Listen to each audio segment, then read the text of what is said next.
Bonjour à tous et bon réveil matinal avec Free Matin, votre émission d'information, d'analyse et de divertissement sur ESAE TV. Les frontières du Bénin avec le Nigeria sont toutes ouvertes depuis hier soir. En effet, le président nigérien Mohamed Bouhari a ordonné hier en fin d'après-midi la réouverture de toutes les frontières de son pays. Au sujet, les confrères de la presse écrite font constater ce matin dans leur parution la résilience de l'économie béninoise. Les titres conçus par la presse locale pour saluer l'endurance et le leadership du chef de l'État béninois vous seront présentés d'un instant à l'autre dans la présentation de quelques-unes de journaux parus ce jour au Bénin. Dans le débat de ce matin pour lequel sont conviés Georges Alagonou et Joseph Perzo Alago, nous parlerons de cette réouverture des frontières du Nigeria qui fait couler beaucoup d'encre et de salive depuis hier sur la toile notamment. Dans le bulletin matinal d'information, outre quelques informations pêle-mêle, vous suivrez le ministre porte-parole du gouvernement Alain Orunla qui défend le bien fondé des réformes politiques et institutionnelles opérées par le régime du président Patrice Talon depuis avril 2016. Le décor ainsi planté, on se retrouve juste après la pub qui vous présente les opportunités de réduction de bourse, de réduction de scolarité, à l'École supérieure d'administration, d'économie, de journalisme et des métiers de l'audiovisuel ESAE pour la rentrée académique 2020-2021. On se retrouve juste après pour la une des journaux. Chaque enfant qu'on enseigne est un homme qu'on gagne. L'école est le lieu par excellence de l'éducation. ESAE. Étudiants, étudiantes, nouveaux bacheliers, parents d'élèves, une raison de plus pour choisir l'excellence. Et oui, bénéficier des demi-bourses et de réduction de scolarité à ESAE. Payer 250 000 au lieu de 500 000 en licence 1, 2 et 3 sciences juridiques, économiques, de gestion et en journalisme. Et pour les 100 premières inscriptions en administration des finances et administration générale, bénéficier d'une réduction et payer 400 000 au lieu de 500 000. En master 1 et 2, 500 000 au lieu de 800 000 en administration des affaires, 600 000 au lieu d'1 million en journalisme. Faites partie des 100 premiers inscrits en administration des finances et administration générale pour bénéficier de la réduction. Payez 800 000 au lieu d'1 million. À ESAE Cotonou et Parakou, la rentrée est effective. Le dossier d'inscription est disponible en téléchargement à l'adresse suivante www.esae.bj/ESAE 2019 ou renseignez-vous à ESAE Cotonou au 96 80 55 11 98 98 14 00 90 93 65 21 à ESAE Parakou au 96 68 16 14 97 77 51 47 à ESAE, l'épanouissement et le développement est au cœur de notre succès. ESAE, l'excellence a un nom.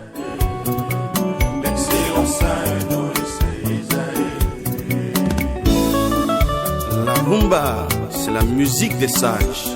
Et ESAE, c'est l'école des sages.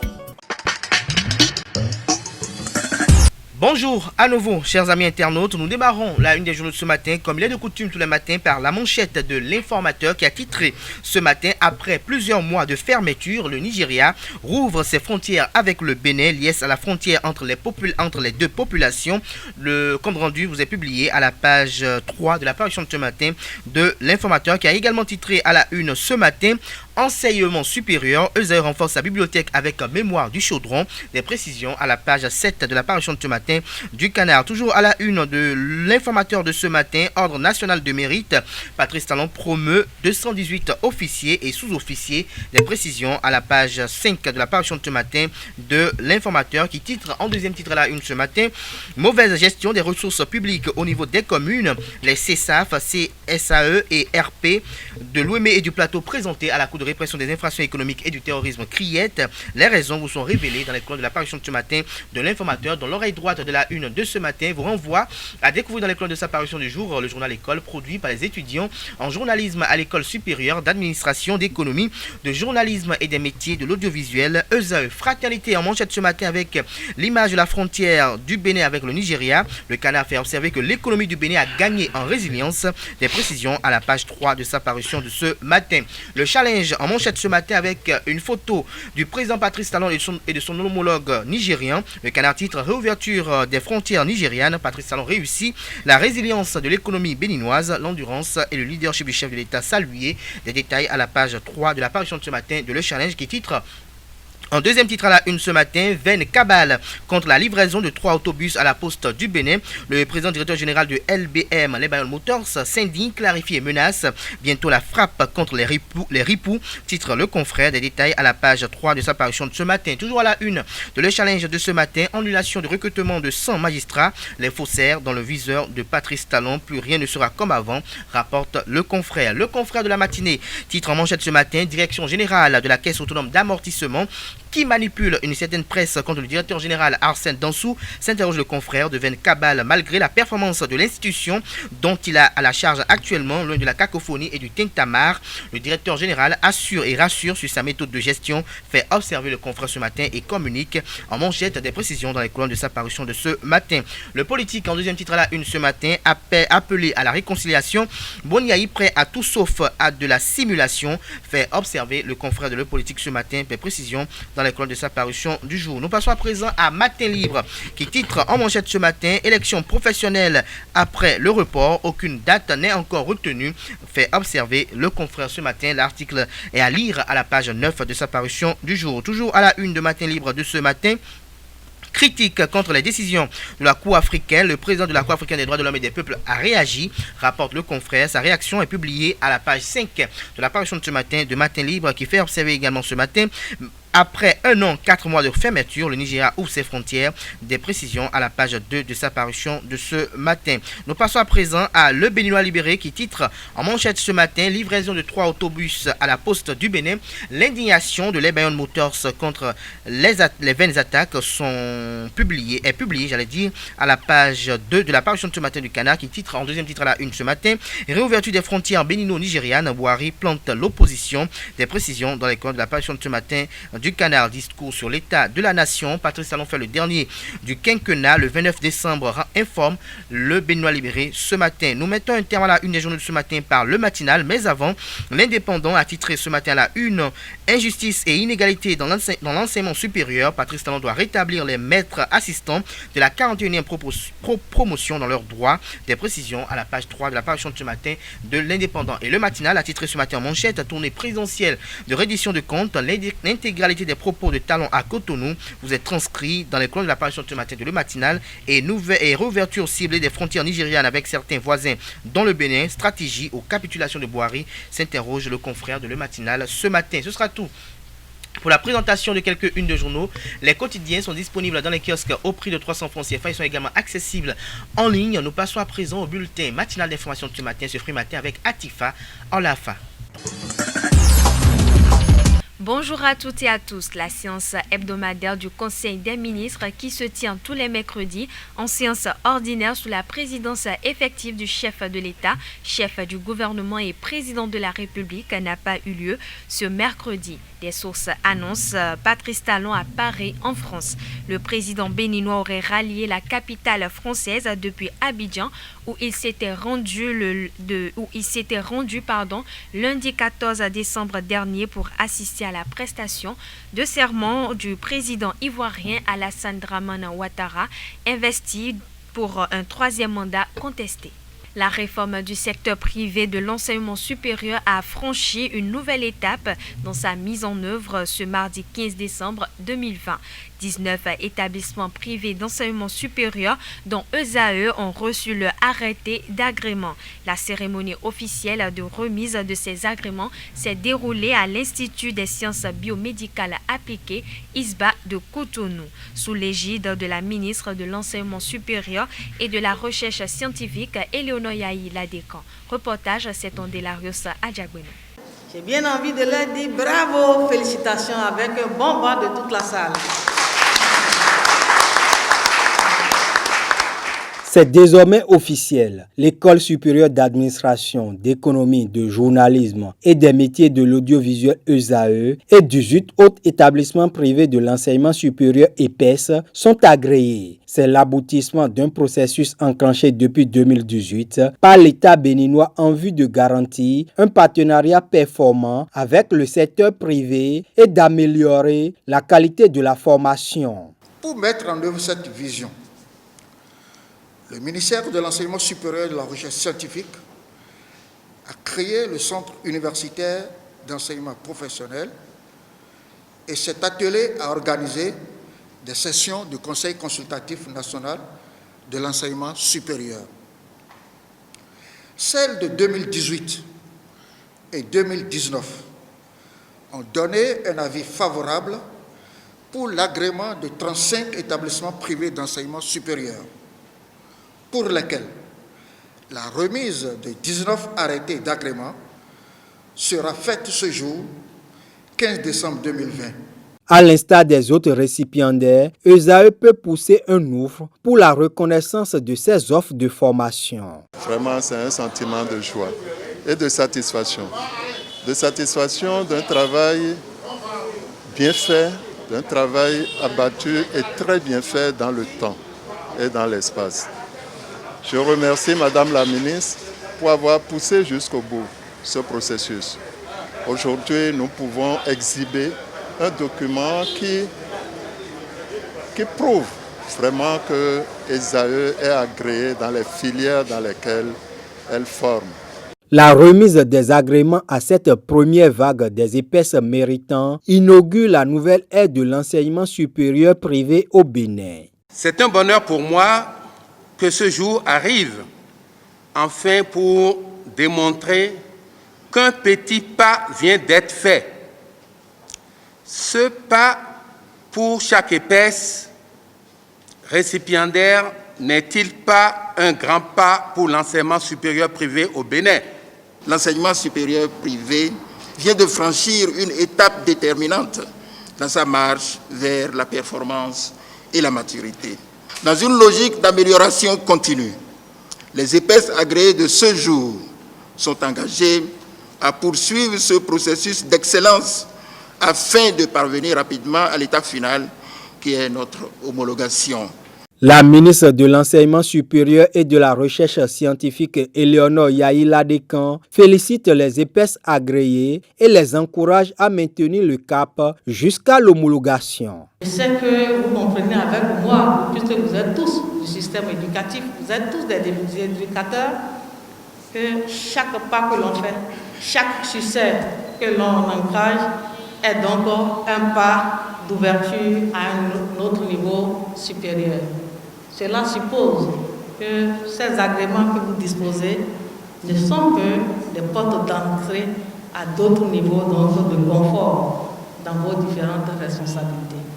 Je voudrais vous souhaiter d'en faire bon usage et que autour de vous également, que les parents d'élèves se réarment pour revenir visiter chacun de vos établissements. Après cette première cérémonie de remise des arrêtés aux EPS agréés, le processus va se poursuivre. Dans les prochaines semaines, les 16 autres EPS ayant déjà reçu leurs avis d'agrément seront à l'honneur.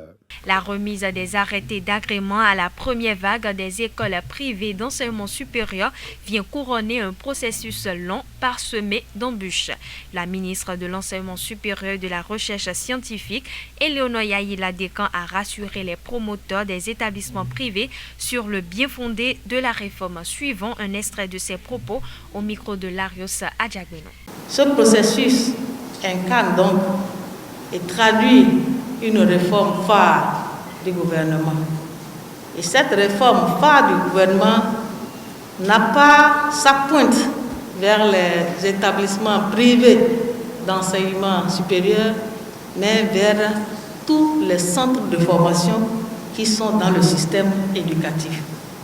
Ça a commencé déjà par l'installation déjà de CNE même, Conseil national de l'éducation, pour s'assurer de ce que dans le système, il y aurait un continuum et aucune action d'un ordre d'enseignement ne devrait avoir de répercussions fâcheuses sur les autres niveaux. C'est pour cela que le CNE est là et je voudrais profiter de cette assemblée, cette cérémonie, pour remercier le président du CNE, tout le CNE, dans les différentes commissions du CNE, qui travaillent beaucoup dans tout le secteur éducatif et particulièrement pour les questions des EPS, qui a beaucoup travaillé pour nous permettre d'arriver à la disponibilité de ces agréments. Le processus a été long, effectivement, mesdames et messieurs. Et vous avez été endurants. Vous avez compris la réforme du gouvernement qui est relative à la qualité dans tout ce que nous faisons, à la qualité des services que nous rendons à la communauté, à la formation donc de la relève de qualité pour porter le développement. C'est de ça qu'il s'agit, et que ce soit le privé ou le public, on se donne la main pour justement animer nos fonctions selon cette orientation. Et donc, le processus ayant été enclenché a suscité beaucoup de transpiration. Vous l'avez très bien dit, messieurs, à travers vos interventions, que cela a commencé. Les uns n'y croyaient pas, d'autres étaient totalement remontés compte, mais il a fallu quand même la compréhension, un certain niveau de confiance affiché par vous vis-à-vis de la vision du gouvernement pour que nous en soyons à cette étape aujourd'hui. Permettez-moi de saluer cette confiance nourrie et réciproque à votre niveau et à notre niveau pour faire le chemin ensemble.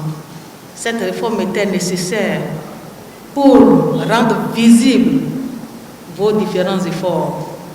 Chef de l'État, chef de gouvernement, qui est le premier en termes de manager à soutenir et encourager la réforme, me charge de vous féliciter et de vous dire que vos doléances sont parvenues à ses oreilles et qu'il prend personnellement l'engagement de suivre la mise en œuvre pour atteindre le niveau voulu en termes de qualité tel que vous l'avez souhaité. Vous l'avez bien dit, l'homologation. La réforme est lancée, la réforme n'est pas encore totalement achevée. Et vous le savez très bien. Nous avons l'ambition d'aller vers les grands pôles de développement. Pour qu'on nous dise, voilà, lorsqu'on prend un pôle donné, on se dise quelles sont les différentes épaisses qu'on peut retrouver dans ces pôles. Entaché de cas de tricherie, le concours de recrutement de 100 auditeurs de justice est annulé et sera repris sur instruction du président de la République, Patrice Talon. L'information a été rendue publique après la sortie médiatique du procureur de la République qui a annoncé des poursuites judiciaires à l'encontre des auteurs et co-auteurs des actes de tricherie détectés. Une décision qui suscite diverses appréciations dans le rang des citoyens béninois. Quelques-uns rencontrés ce mercredi 16 décembre 2020 à Cotonou se sont prononcés au micro d'une équipe de notre rédaction. Ils étaient au micro de Jean-Didier Iseka et de Jeff Terungue. Oui, l'annulation de ce concours révèle la cupidité des cadres. Le président a pris une très bonne décision, à mon avis. Si vous vous souvenez ici des concours fraudulés avant l'arrivée de la rupture, mais vous avez vu ce qui s'est passé. Je l'apprécie. Les deux jeunes filles là, qu'on a foutues en prison, ce n'est pas là le problème. Mais dès fraude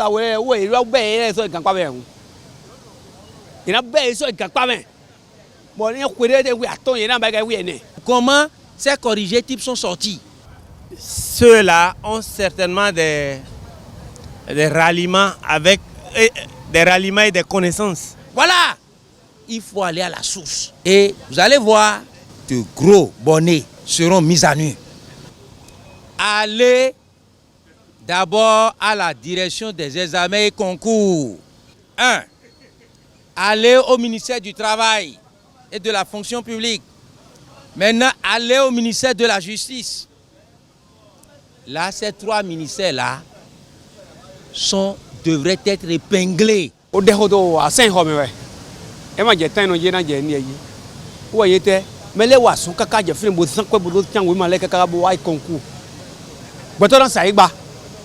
Maintenant, ça quoi pour venir au concours.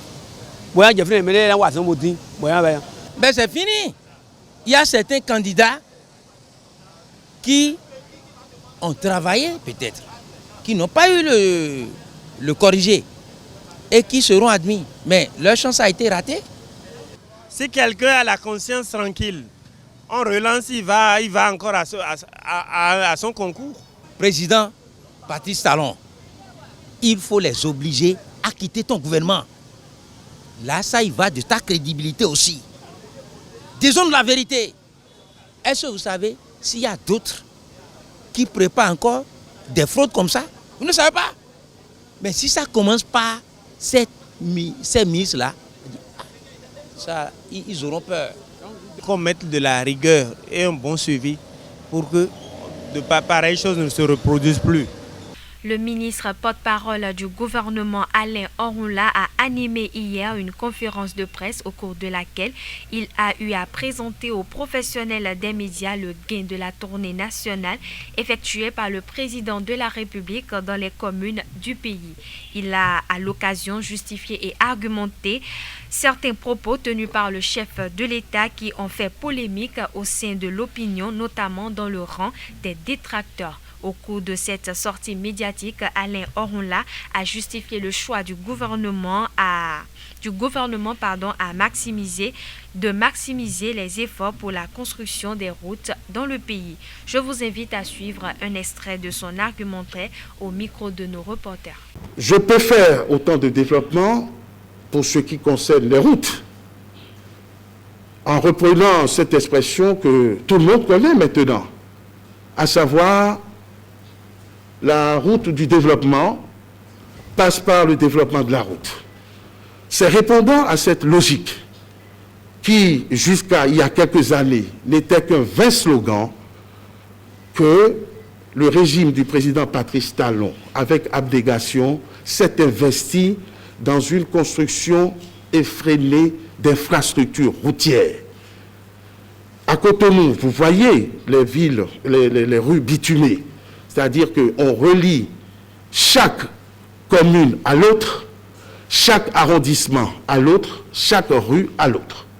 Un double programme dit d'asphaltage, donc de bitumage de nos rues à l'intérieur des villes et de toutes les villes du Bénin, de la même manière qu'un développement, une extension du réseau autoroutier pour relier les localités les unes aux autres et préparer le transport efficace de ce que nous produisons dans nos différents greniers, dans nos différents bassins. Parce que vaut la production cotonnière, là où nous sommes devenus premiers, de Banikwara, si nous ne pouvons pas l'acheminer facilement vers Cotonou? Que vaut la production du riz dans la vallée ou ailleurs, à Bassila, si nous ne pouvons pas les acheminer facilement par voie de terre ou de fer et bientôt d'air? D'où l'importance d'investir dans ces infrastructures routières, sans compter évidemment le confort que ça nous apporte, du moins qui réduit les nuisances et l'inconfort que nous vivions avec nos hanches et nos reins qui étaient malades, nos véhicules qui étaient vite endommagés. Bref, ces investissements que nous qualifions de préalables pour lancer le développement étaient nécessaires et étaient coûteux. Nous avons parlé de l'eau, où plusieurs centaines de milliards ont été investis, quasiment 200 milliards de francs CFA en l'espace de 4 ans. Beaucoup plus que des investissements qui ont été faits dans ce sens avant nous, en 10 ans, où certains de nos prédécesseurs n'ont investi que 40 milliards pour amener l'eau potable aux populations. Eh bien, l'État aujourd'hui, en l'espace de quelques années, a investi près de 200 milliards pour permettre aux Béninois d'accéder à l'eau potable, à l'eau tout court, puis à l'eau potable. Et ceci est devenu une réalité, à tel point que on est passé d'un taux de couverture d'environ 40% il y a quelques années à 60-70% aujourd'hui, avec un objectif de couverture totale à l'horizon 2022, c'est-à-dire 100% des ménages qui auront l'eau. les investissements sont faits pour faciliter l'accès aux soins, l'accès à la santé, la réhabilitation des hôpitaux, la construction d'un hôpital de référence, puis un deuxième, puis un troisième, probablement, la dotation de notre système de santé, d'ambulances, d'équipements divers qui manquent, qui font que nous consacrions beaucoup d'argent aux évacuations sanitaires auxquelles nous ne sommes pas tous éligibles, parce que dans ce système, il y a une discrimination inhumaine et cruelle à laquelle un terme a été mis, parce que on consacre les ressources aujourd'hui aux hôpitaux qui pourront soigner, accueillir tous les Béninois dont la santé s'améliore. Quand on se retrouve à l'hôpital, c'est déjà pas une bonne chose, mais tout est mis en œuvre pour qu'on aille moins à l'hôpital, mais on doit en avoir de références qui permettent de prendre en charge. En cas de maladie, c'est important. Il y a donc une politique d'investissement massif dans ces différents secteurs, éducation, santé, infrastructure, énergie électrique, eau potable, investissement dans les secteurs de la culture, du tourisme, dont le gouvernement fait le fer de lance du développement. Notre pays doit pouvoir tirer des avantages de son potentiel touristique, d'où un programme ambitieux qui permettra de drainer vers notre pays des millions de touristes. Et c'est pour cela que l'aéroport aussi est réhabilité. Il y a beaucoup d'investissements qui sont faits à ce niveau, que les réceptifs sont en cours de construction, réceptifs hôteliers, je veux dire, en cours de construction, de restauration pour d'autres, et on va en implanter de grands standings, que le parc de la Pendjari et le parc W sont réhabilités. La gestion est confiée aux spécialistes, parce que nous voulons rendre attractive la destination Bénin avec l'installation d'une route de l'esclave, d'une route du coton, d'une route du vaudou, etc. Donc autant de projets touristiques qui permettront au Bénin de rentrer des devises. Restons dans le cadre de cette sortie médiatique du ministre de la Communication et de la Poste et porte-parole du gouvernement. Il a à l'occasion défendu le bien fondé des réformes politiques et institutionnelles opérées par l'administration Talon depuis avril 2016 à nos jours. Je vous invite à suivre à nouveau le ministre porte-parole du gouvernement lors de cette rencontre avec les professionnels des médias. Ce qu'il faut savoir, c'est savoir mettre les résultats en lien. Est-ce que ceci aurait été possible si nous étions restés sous notre ancien système de gouvernance? Que nenni. Évidemment, c'est là l'importance des réformes politiques. Parce que sans ces réformes politiques, on n'aurait jamais pu améliorer la gouvernance. L'ancienne gouvernance facilitait la corruption, l'impunité, la gabegie, le désordre, la pagaille. Et avec ça, on ne peut pas rationaliser notre économie, on ne peut pas entreprendre ce programme ambitieux qui a été déroulé en 2 ans et demi, 3 ans. D'où la nécessité impérative d'opérer ces réformes politiques et institutionnelles qui ont montré leurs résultats, leur efficacité, quand bien même elles n'ont pas été comprises tout de suite. Mais elles sont de plus en plus comprises. Et si vous souhaitez, on échangera là-dessus.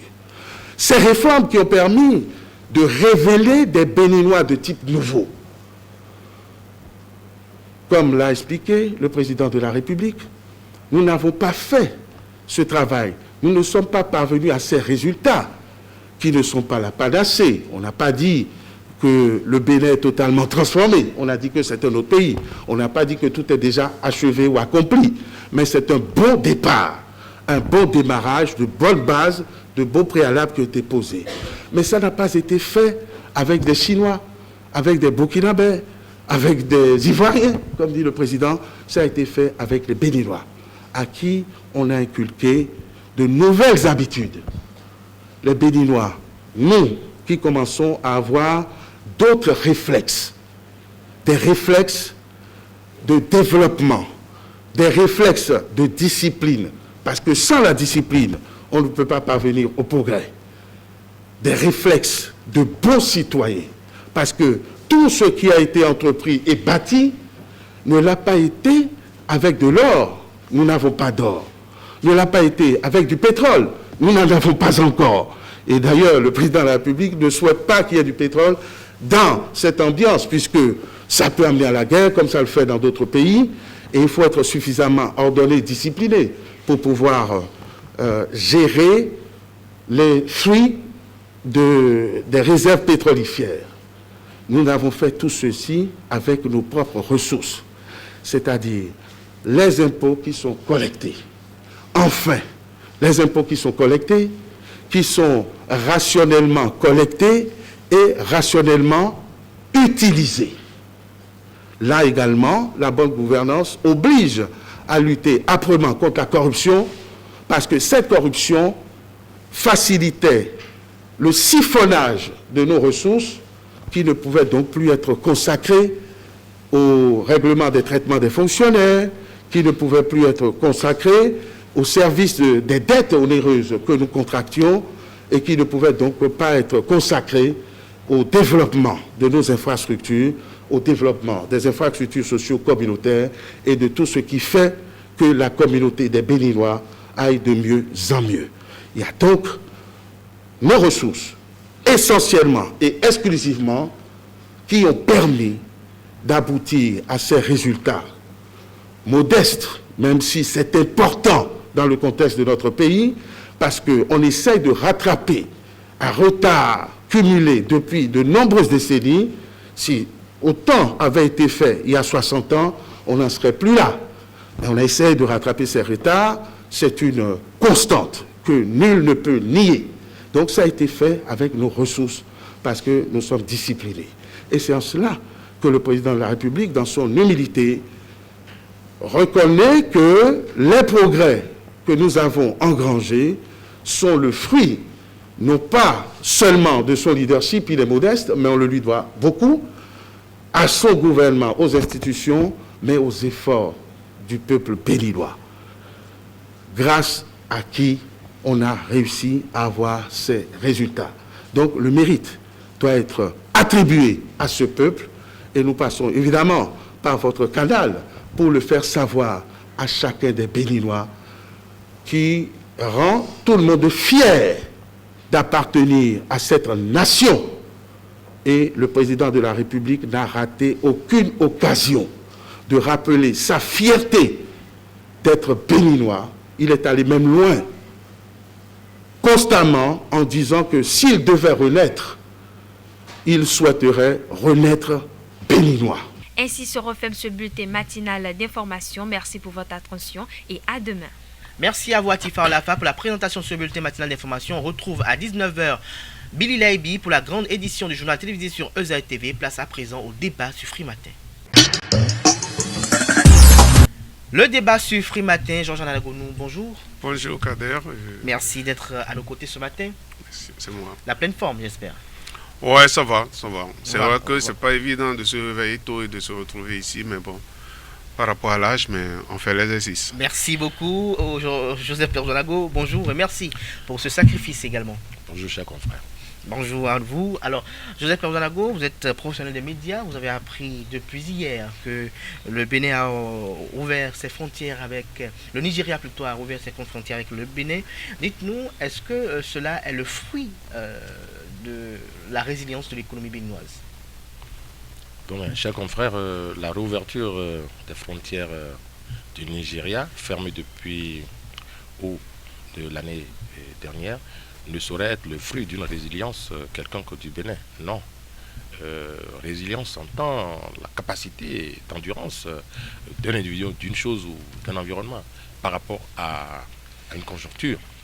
Non, mais ceci dit, je voudrais plutôt considérer que le Nigeria n'avait pas à perdurer dans sa décision de maintenir les frontières fermées. Les deux pays ont subi les affres de cette fermeture, même si le cas du Bénin est à analyser avec beaucoup plus d'acuité parce que le Bénin l'a senti beaucoup plus durement. Le Nigeria l'a senti aussi parce que lorsqu'il y a deux entités ou deux pays dont l'un décide unilatéralement de fermer les frontières terrestres, il n'y a que des deux côtés, chacune des populations doit pouvoir le sentir ou le ressentir. Donc c'est ce qui s'est produit. Par contre, il faut saluer la résilience des populations parce que au premier chef, ce sont les populations des deux pays qui ont subi la résilience avant les États. Les États l'ont subi aussi. Et ça a augmenté naturellement la corruption, et ça a accentué les fraudes douanières. Et parce qu'il ne faut pas dire que les frontières étaient hermétiquement fermées. Elles étaient fermées, mais permettaient en amont d'autres activités parallèles. Donc les frontières étaient certes fermées, mais il y avait de la circulation, le trafic se faisait de façon beaucoup plus malveillante des deux côtés. Donc les deux pays ont senti cela et il n'y a rien à dire. Ce n'est ni seulement le Bénin ni le Nigeria. Ce n'est ni le Bénin ni le Nigeria. Alors Georges Anagonu, après avoir appris cette ouverture des frontières du Nigeria avec le Bénin, est-ce que l'on peut affirmer sans risque de se tromper que le Bénin quand même a pu avoir des gains dans cette fermeture des frontières? Puisque il n'y a pas eu de cessation de paiement de salaire, pour le gain, c'est celui-là. C'est de dire, dans des conditions difficiles, comment nous faisons pour vivre, comment nous faisons pour avancer. On avait prédit le pire pour le Bénin lorsque les frontières ont été fermées avec le Nigeria, où les gens disaient c'est fini, et le régime actuel il est cuit, et on va voir ce qu'on va voir. Donc, ça c'était déplorable, parce que quand on ferme la frontière avec le Bénin, ce n'est pas une histoire d'opposants ou de mouvanciers. C'est une histoire de nos populations vont en souffrir. Et vous savez, la joie que moi j'ai vue hier à la frontière, ça m'a rappelé lorsque le mine de Berlin a été enlevé, a été détruit. Vous voyez des populations des deux côtés qui étaient des parents, qui avaient des amis et tout, et qu'on a mis ce mur là pendant des dizaines d'années. Le jour où ça a été tombé, c'était cette joie-là qu'on avait remarqué à la frontière. Ça veut dire quoi?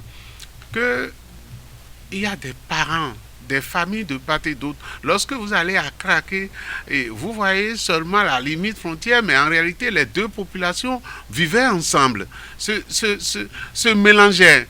Et quelqu'un dit hier, j'ai entendu quelqu'un disait, nous sommes venus de la Côte d'Ivoire, nous voulons aller au Nigeria et j'ai été bloqué ici. Depuis ce moment-là, ils ont changé de vie. Ils ont commencé par mener une autre vie à la frontière. Donc, fermer la frontière avec le Bénin, mais pas seulement avec le Bénin. Ça aussi, c'est ce que les gens avaient oublié. En disant, oui, c'est à cause de Patrick Talon qu'on a fermé la frontière. Maintenant, on va voir ce qu'on va voir. Ce qu'on a remarqué, c'est que notre budget le budget de l'État n'a pas diminué à cause de ça.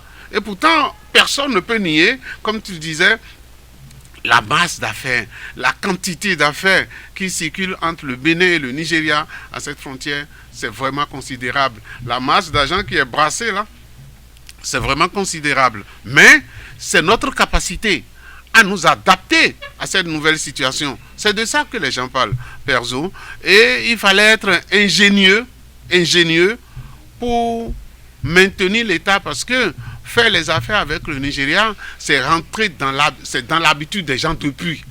Ils ne vivent que de ça. Heureusement, l'homme est toujours ingénieux et il trouve toujours les moyens. Au fait, c'est l'impossible fermeture de frontières entre le Bénin et le Nigeria qu'il fallait voir. Pourquoi? Vous voyez les centres de contrebande, ça n'a pas cessé de circuler. Peut-être parfois ça a augmenté un peu de prix, mais vous vous demandez comment ils font. Mais c'est parce que c'est ce que moi j'appelle l'impossible fermeture des frontières entre le Nigeria et le Bénin, parce que les deux pays sont presque confondus. Des enfants quittent ici, ils vont à l'école de l'autre côté, les enfants quittent de l'autre côté, ils vont à l'école ici. Quand c'est comme ça, c'est difficile. Mais ce qu'il faut retenir, moi j'ai lu un peu la déclaration de la présidence du Nigeria qui disait nous avons des raisons effectives. Nous avons des raisons effectives pour fermer notre frontière. Nous avons voulu lutter contre la contrebande et la circulation de la drogue. On peut aussi reconnaître ça au Bénin, que la plupart, quand on arrête les trafiquants de drogue, ils sont souvent des Nigérians. D'accord? Ils sont souvent des Nigériens. Et donc, un État comme ça qui fait face à cette situation-là peut chercher des solutions. Pas forcément peut-être fermer les frontières, parce que quand vous fermez les frontières pour ça, quand vous allez rouvrir, ça va reprendre. Donc, il faut peut-être chercher d'autres solutions. Mais c'est les raisons qu'ils ont avancées. Nous devons être fiers au Bénin aujourd'hui. Pourquoi? Le Nigeria a décidé d'ouvrir seulement 4 frontières.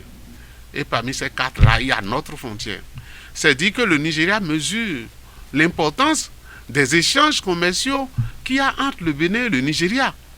Voyez-vous, oui, je vais être d'accord avec vous, dire les populations ont souffert, mais l'État a résisté. L'État s'est adapté et l'État a développé le système qu'il faut pour dire. Nous n'avons pas voulu la fermeture des frontières, mais puisque notre voisin a décidé de fermer les frontières, nous allons trouver les voies et moyens pour le mécanisme pour pouvoir survivre à cette situation-là. Et c'est en cela, même si Pezo ne veut pas, que nous pouvons féliciter notre gouvernement d'avoir trouvé les moyens de résister à la situation. Mais Joseph Perdonango, est-ce que vous pouvez rappeler à nos amis internautes les raisons véritables qui ont poussé le Nigeria à fermer en août 2019 ses frontières avec le Bénin?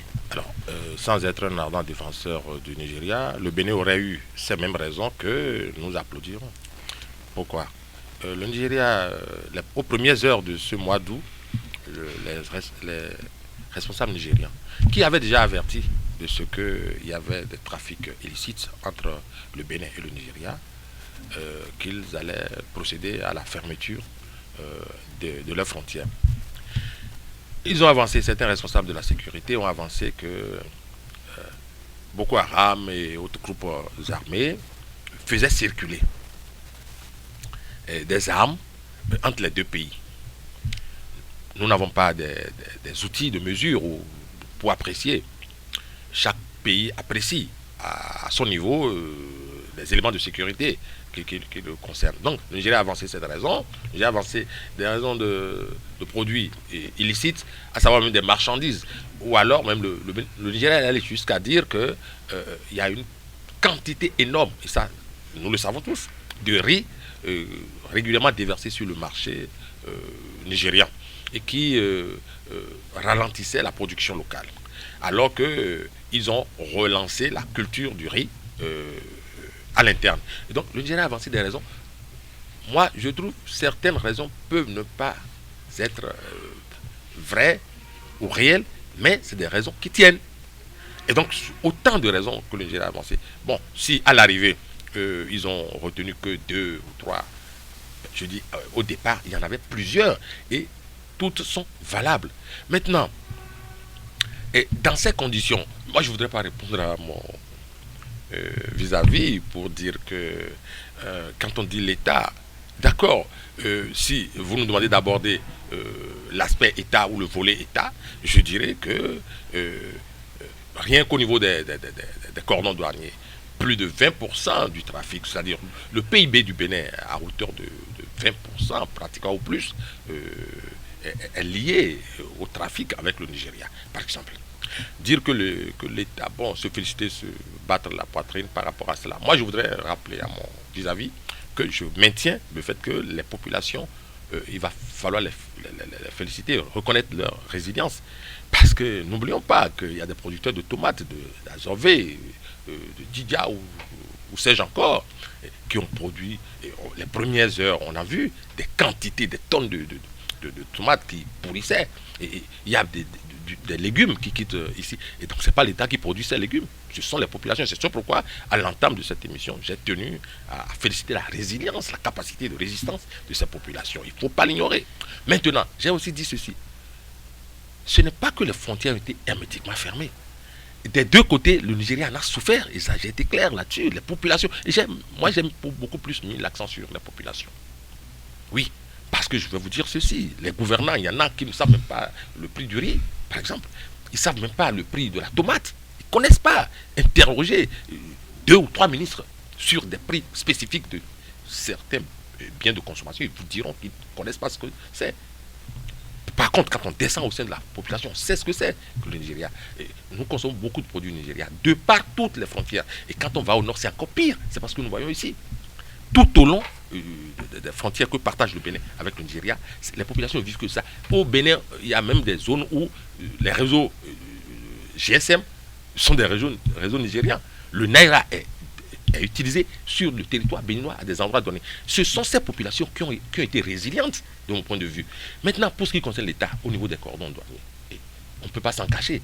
On a su ça. Mais qu'est-ce que l'État béninois a pu faire aujourd'hui de façon concrète pour inverser la tendance? Le tout ne suffit pas de résister. Il faudrait maintenant trouver des appoints, des produits d'appoint pour contrecarrer désormais, lorsque le Nigeria va se sentir encore des envies de récidiver, que le Bénin puisse se sortir d'affaires. Mais pas de façon à ce qu'on dira le Nigeria et le Bénin ne peuvent pas compter l'un sur l'autre. Ça, c'est faux, c'est archi faux. Les deux sont condamnés. Il n'y a rien à dire. Les économies sont condamnées à s'interagir. Mais dire que bon, le Bénin a résisté, d'accord, mais les populations béninoises... Est-ce que cette fermeture était une fermeture politique? Parce qu'on a entendu certains acteurs de la classe politique qui auraient dit qu'il y aurait des manœuvres politiciennes qui auraient motivé le président Buhari à fermer ses frontières avec le Bénin. La rumeur, elle a follement circulé. Mais écoutez, je voudrais dire ceci. La politique est au confluent de toutes les actions quotidiennes. C'est-à-dire, même en économie, on ne peut pas ne pas évoquer la politique.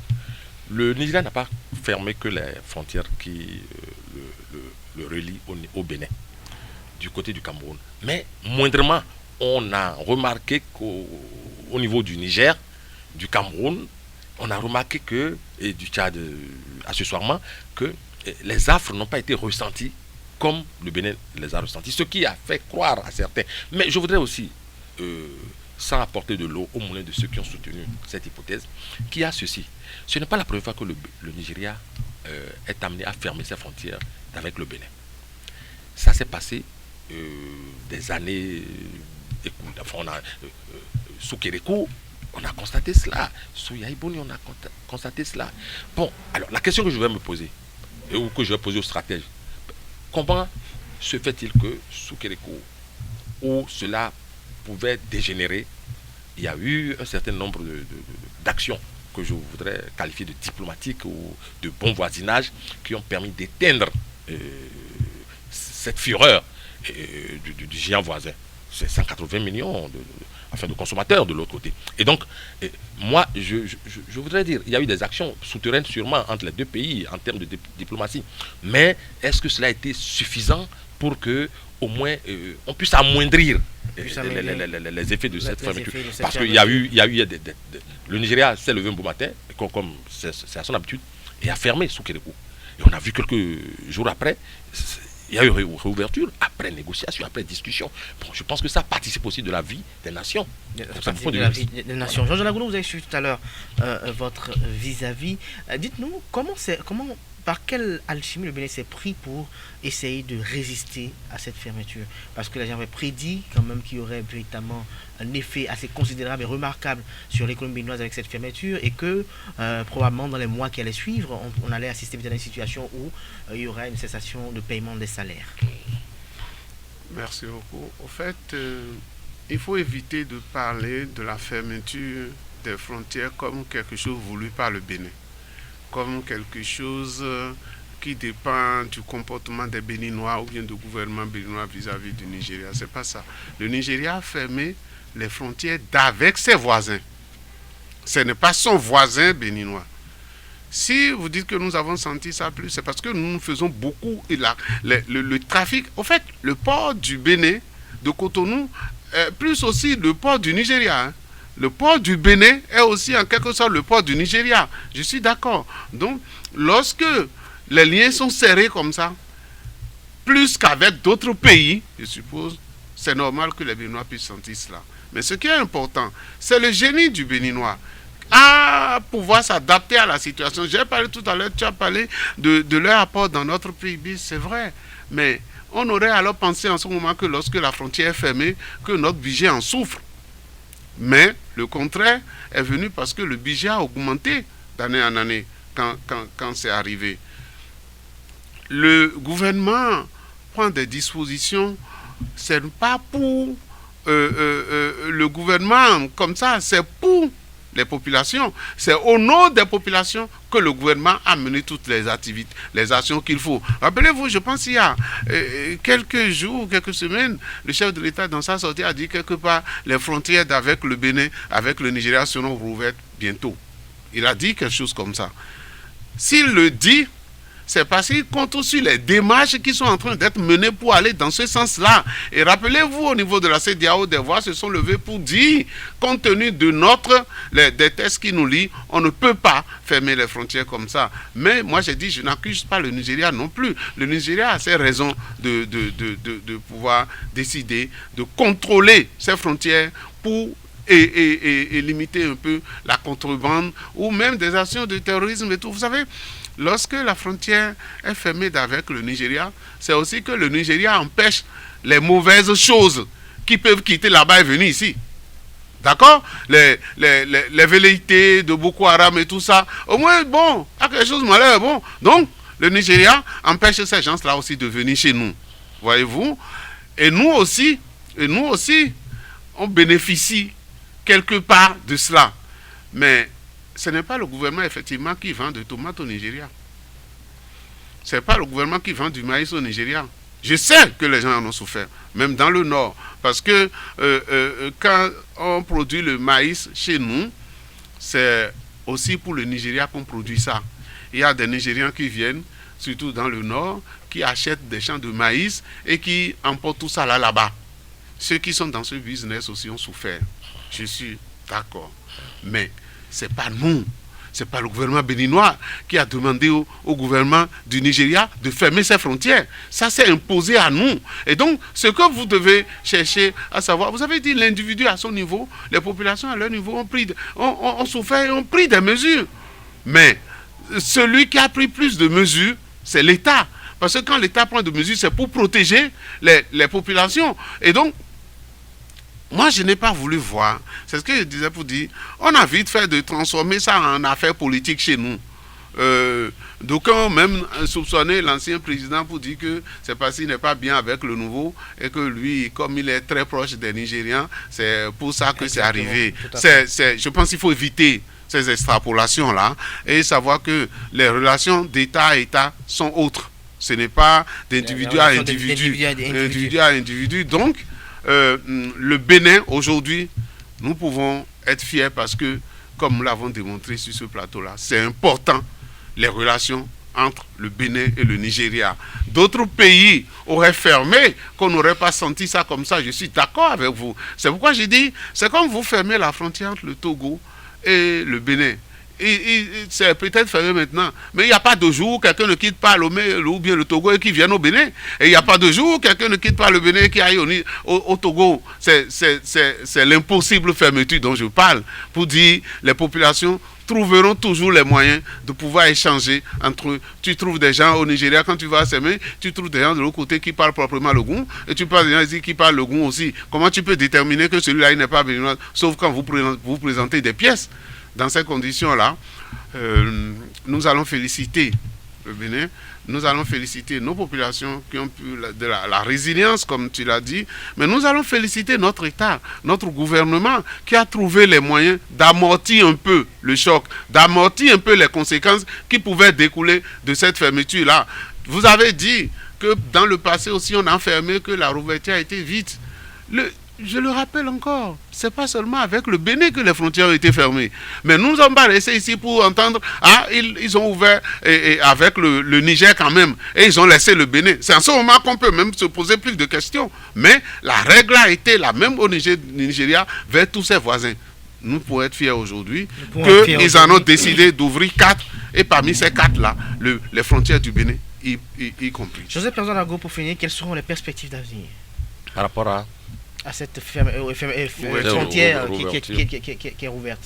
Non, moi je voudrais plutôt... Est-ce que dans les jours à suivre, on pourrait assister encore à une capitulation? Pour que ce ne soit pas le cas, pour que ce ne soit pas la récidive, il va falloir que le Bénin, qui est condamné à fonctionner avec le Nigeria en termes de trafic ou d'échange et même de bon voisinage, c'est entendu, il n'y a rien à dire là-dessus. Mais il faudrait que le Bénin puisse dès lors, commencer par développer une autre politique, une autre approche des affaires ou du commerce, de sorte que le Nigeria puisse être de façon officielle un partenaire qui se verra obligé de venir vers nous.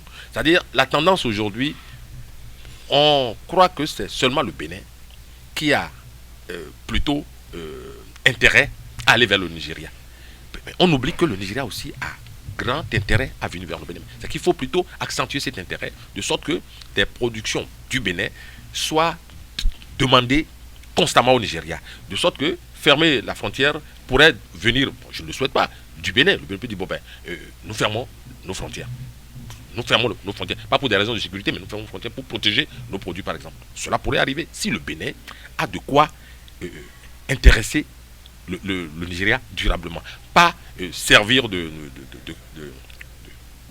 passerelle avec du riz japonais qui transite par le Bénin ou des voitures d'occasion qui transitent par le Bénin. Non, nous aurons des produits du Bénin qui vont intéresser le Nigeria. Et le Nigeria même le sait, et l'a déjà dit à plusieurs reprises. Donc moi je pense que c'est mon souhait.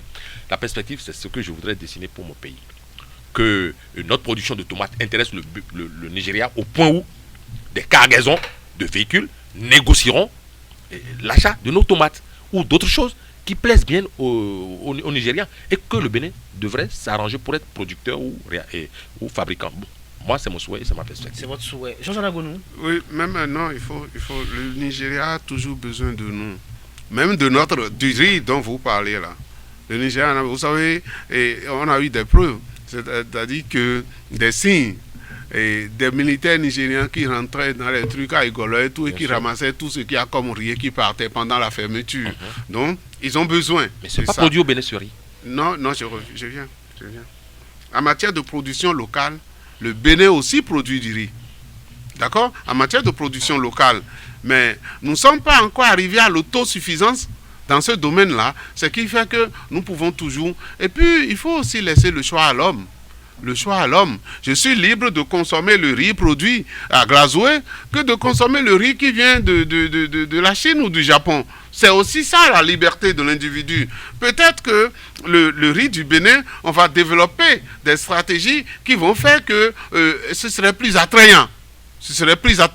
Mais aujourd'hui, pour le moment, le prix que coûte aux producteurs le riz fait que ce n'est pas encore forcément le cas. Donc, moi, la perspective, je suis très heureux. Vous savez, je suis très heureux parce que le budget 2021 a été conçu dans la situation actuelle. Donc, cerise sur le gâteau, le Nigeria ouvre les frontières. Ça va encore fructifier plus les affaires. Ça va augmenter au niveau des populations déjà. Et je voyais ceux qui souffraient, qui prenaient l'essence de contrebande à 300 francs, parfois à 275, qui sont passés à 500. On est allé même à 700 dans ce pays-là, à cause de la fermeture avec le Nigeria. Et c'est ça aussi, le Nigeria cherchait à lutter contre. Parce que quand le Nigeria subventionne le carburant, c'est pour les populations du Nigeria. Mais quand les nôtres s'y ajoutent, ça devient plus lourd pour eux. Les perspectives, c'est que l'économie béninoise va recevoir encore un coup de pouce par rapport à l'ouverture des frontières, et ce n'est que du bonheur pour nous autres populations béninoises. Merci à vous, Jean-Jean Agonou. Je rappelle que vous êtes socio-anthropologue, analyste politique. Vous étiez face au journaliste, analyste politique Joseph Perjonago, directeur de publication de La Dépêche. C'était le débat sur Free Matin, chers amis internautes. Ainsi prend fin Free Matin ce matin. Merci pour l'attention. On se retrouve demain vendredi pour le dernier numéro de la semaine. Portez-vous bien et excellente suite de programmes sur Eusa TV.